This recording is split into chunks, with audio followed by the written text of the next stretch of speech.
నాన్న చిన్నారులందరికీ శుభాశీస్సులు. అంతా కూడా నిద్రావస్థలో ఉన్నాం కదా. మధ్యాహ్నం భోజనం చేసాం, అందరూ క్రిక్కిరిసి కూర్చున్నాం కాబట్టి ముఖాలన్నీ కూడా వాడిపోయినాయి కదా.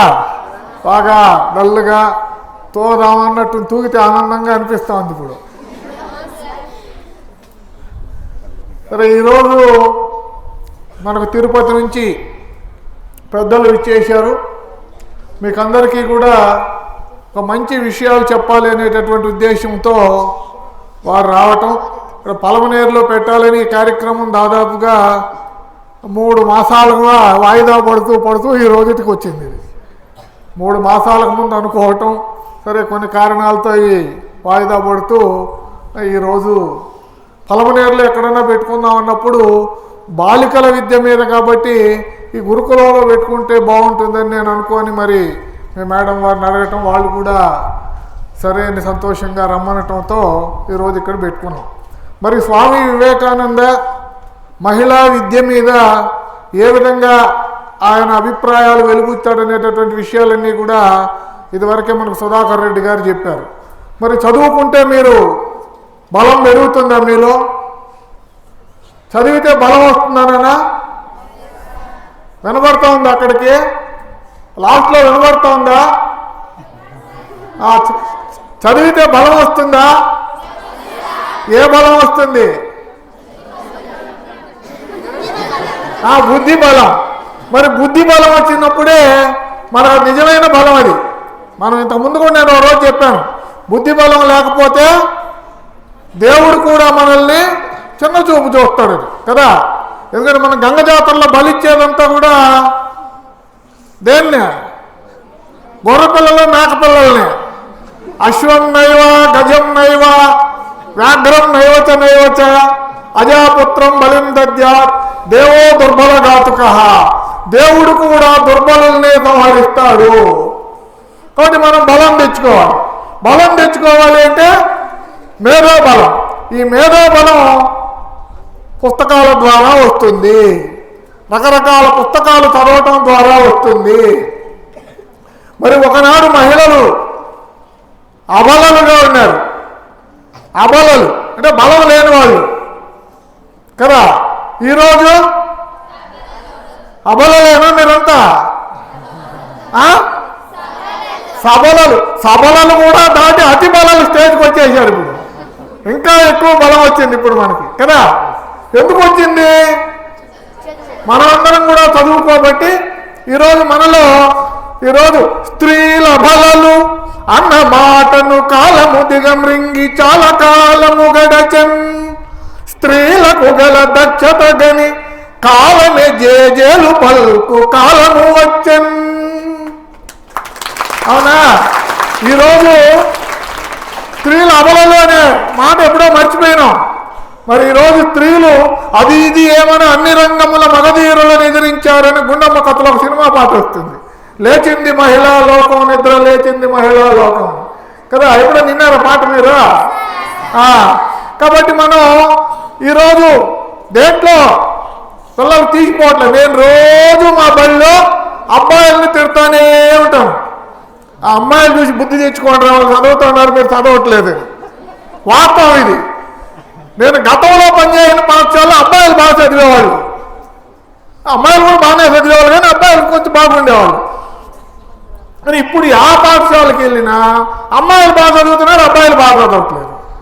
రోజు వాళ్ళు తిట్టేది, వాళ్ళు చూసి బుద్ధి తెచ్చుకోండి రా అంటే అమ్మాయిలు ఇప్పుడు బాగా చదువుతున్నారు, ఇంకా బాగా చదవాలి. మనకి ఏ రంగంలోనైనా అమ్మాయిలకు శిక్షణనిస్తే వెనుకంజ వేసే ప్రశ్నే లేదు కదా. చదువన్నేతురు పురుషుల్వలనే శాస్త్రములన్ పఠింపించుచో అదుమన్నేతురు శత్రుసేనల ధనుర్వ్యాపారముల్ నేర్పినన్. ఉదితో తాముతోడ ఏలగలరి ఉర్విన్ ప్రతిష్ఠించుచో ముదితల్ నేర్వగరాని విద్యగలదే ముద్దార నేర్పించినన్. మీకు ఇష్టంతో నేర్పిస్తే నేర్చుకోనటువంటి విద్యే లేదు కదా. మరి మనం అలా నేర్చుకుంటూ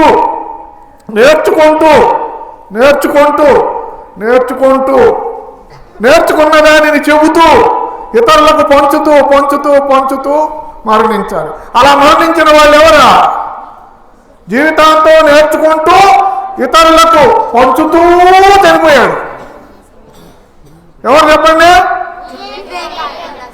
వివేకానంద కంటే కూడా ఇప్పుడు మన మధ్య మనం చూసి ఒక ఆయన చనిపోయాడు,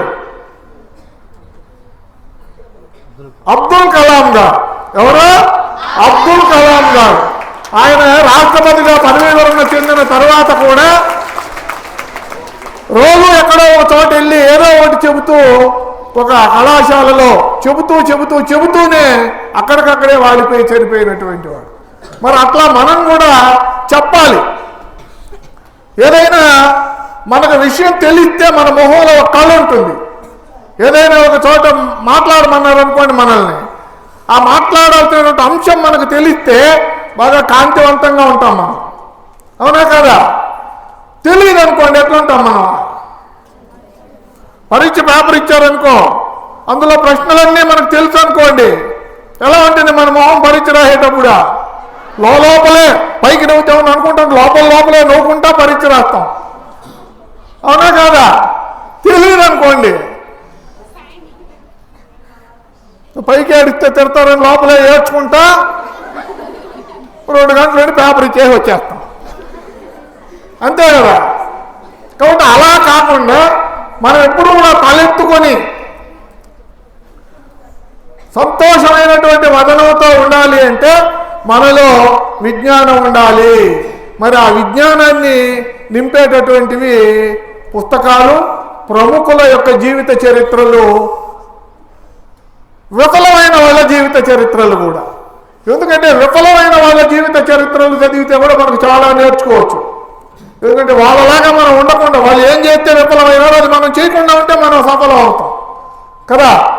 కాబట్టి ఇవన్నీ కూడా మనం చదువుకుంటూ రావాలి. నేను మీకు 10 రోజుల ముందే వచ్చి కూడా పుస్తకాలు ఇచ్చి వెళ్ళాం. చదువుతున్నారా పుస్తకాలు మీరు? సంతోషం. చాలా చోట్ల చదవట్లే, మీరు చదువుతా అన్నారు. మీరు చదివి చింపేస్తే ఆ పుస్తకాలన్నీ చినిగిపోయినాయంటే మళ్ళా మీకు ఒక 50 పుస్తకాలు ఇస్తాను ఈసారి. మీకు ఇచ్చిన పుస్తకాలు చింపేస్తే డిప్రెస్లో చింపేస్తే కాదు, చదివి చింపేస్తే ఇంకో మంచి 50 పుస్తకాలు కొనిస్తాం కదా. ఎందుకంటే చదివే చోట ఇవ్వాలి కదా. మరి మహిళలే ఎందుకు చదువుకోవాలి? ఇప్పుడు ఇదివరకు చెప్పారు, ఒక మగాడు చదువుకుంటే ఎక్కడో మాలాంటి పని పండ లేనో ఎక్కడన్నా పోయి 4 మాటలు చెప్తే చెప్పొచ్చు కాక. కానీ ఒక అమ్మ చదువుకుంటే ఇంట్లో తన బిడ్డలందరినీ కూడా సక్రమంగా పెంచి పోషించగలుగుతుంది క్రమశిక్షణతో. ఈరోజు ఈ దేశ ఆర్థిక వ్యవస్థను గాడిలో పెడతామంటే ఒక మహిళ, నిర్మలా సీతారామన్ గారు. ఆవిడ చూస్తే అటువంటి చూశారా మీరు ఎప్పుడైనా టీవీలో? ఎవరో పిచ్చావిడ ఉన్నట్టు ఉంటుంది. కానీ ఈ దేశ ఆర్థిక వ్యవస్థనంతా ఒక గాడిలో పెట్టి చక్కదిద్దుతా ఉంది. ఇవన్నీ ఎందుకు చెప్తున్నామంటే మహిళలు అనుకుంటే ఏమైనా చేయగలరు. అదే మనకి ఈరోజు అంశం, జాతీయ పునరుద్ధరణలో మహిళల పాత్ర, నారీ శక్తి పాత్ర. ఆడ నారీ మణుల పాత్ర అని కూడా అంశం చూడండి. ఏమన్నారా? నారీ శక్తి అంటే ఆడవాళ్ళంటేనే శక్తి స్వరూపిణులోని. మీరందరూ కూడా అపర కాళీలు కదా. కాబట్టి కాళీ మాతల్లాగా మీరంతా అపర కాళీ మాతలై బిడ్డల్లాంటి మమ్మలందరినీ కూడా పెంచి పోషించాలి. అందుకే మిమ్మల్ని నారీ శక్తి అన్నారు. కాబట్టి మీరందరూ కూడా బాగా చదువుకొని మంచిగా ఇంకో 10 మందిని, వెలిగే దీపమే ఇతర దీపాలను వెలిగిస్తున్నట్టుగా మీరు మంచి విజ్ఞానవంతులై మరింత మందిని విజ్ఞానవంతులు చేసినప్పుడు ఈ దేశంలో మహిళలందరూ మంచి చదువుకున్నటువంటి వాళ్ళైతే ఈ దేశం అభివృద్ధి చెందిన దేశంగా పరిగణించబడుతుంది. ఎందుకంటే మహిళ చదువుకుంటే కుటుంబాన్ని చక్కబెట్టగలుగుతుంది. కుటుంబాలన్నీ చక్కగా ఉంటే గ్రామం చక్కగా ఉంటుంది. అలా గ్రామం, దేశం అన్నీ కూడా చక్కగా ఉన్నప్పుడు ఖచ్చితంగా కూడా ఈ దేశం సమున్నతమైనటువంటి స్థాయికి ఎదుగుతుంది. ప్రపంచంలో మహిళల్ని గౌరవిస్తున్నటువంటి దేశం మందే అని చెప్పుకున్నాం. ఎత్ర నార్యత్తు పూజంతే రమంతే తత్ర దేవతా. స్త్రీలు ఎక్కడ గౌరవించబడతారో అక్కడ దేవతలు ఉంటారు. కాబట్టి స్త్రీలను గౌరవించే దేశం మంది కాబట్టి దేవతలందరూ కూడా ఇక్కడే ఉంటారు.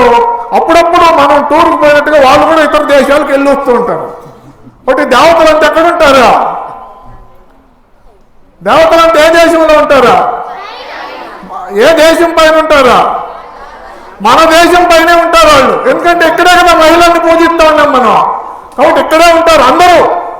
అది రాముడైనా, వెంకటేశ్వరుడైనా, అల్లా అయినా, క్రీస్తు అయినా, బుద్ధుడైనా, ఎవరైనా మరి వాళ్ళు కూడా పూజిస్తూ ఉన్నారు కదా ఇతర దేశాలు. అంటే అక్కడికి టూర్కి పోయినట్టు సంవత్సరానికి 1 రోజు 2 రోజులు పోయేసి వచ్చేస్తారు. ఎప్పుడు ఇక్కడే ఉంటారు. మరి ఇక్కడే ఉంటారు కాబట్టి వాళ్ళు ఎప్పుడు మనల్ని చూస్తూ ఉంటారు. కాబట్టి మనం ఎప్పుడు కూడా తప్పు పనులు కూడా చేయకుండా ఉండాలి. ఎందుకంటే తప్పుడు ఆలోచన కూడా రాకూడదు మనకి.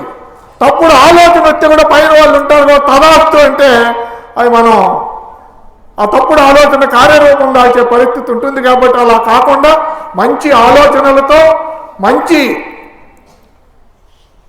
లక్షణాలతో మీరందరూ కూడా ఎదిగినప్పుడు ఈ దేశం బాగుపడుతుందని చెప్పి తెలియజేస్తూ మరిన్ని చక్కటి విషయాలన్నీ కూడా మన శతావధాని ఆమదారు మురళీ గారు ఇచ్చేశారు కాబట్టి మరి వారు తెలియజేస్తారు.